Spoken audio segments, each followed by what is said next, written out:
اے پیغمبر، لوگ تم سے نئے چاند کے بارے میں دریافت کرتے ہیں کہ گھٹتا بڑھتا کیوں ہے۔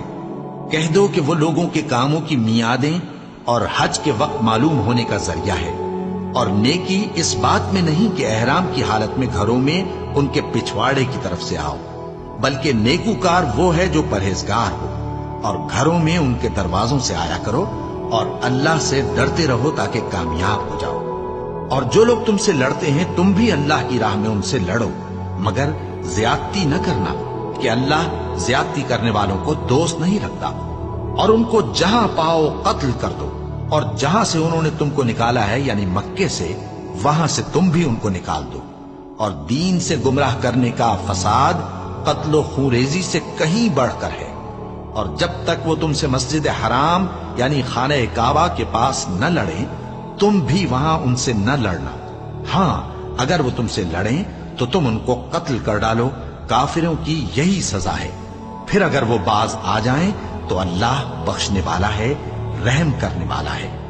اور ان سے اس وقت تک لڑتے رہنا کہ فساد نابود ہو جائے اور ملک میں اللہ ہی کا دین غالب ہو جائے۔ پھر اگر وہ فساد سے باز آ جائیں تو ظالموں کے سوا کسی پر زیادتی نہیں کرنی چاہیے۔ ادب کا مہینہ ادب کے مہینے کے مقابل ہے، اور ادب کی چیزیں ایک دوسرے کا بدلہ ہیں۔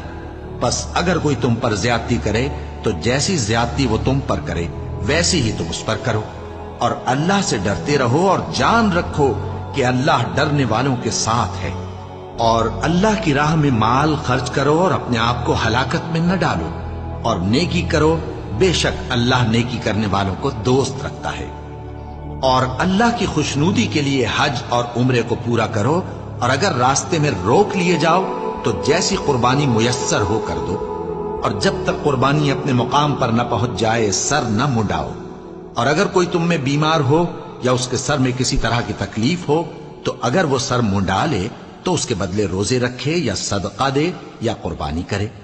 پھر جب تکلیف دور ہو کر تم مطمئن ہو جاؤ تو جو تم میں حج کے وقت تک عمرے سے فائدہ اٹھانا چاہے وہ جیسی قربانی میسر ہو کرے، اور جس کو قربانی نہ ملے وہ 3 روزے ایام حج میں رکھے اور 7 جب واپس ہو۔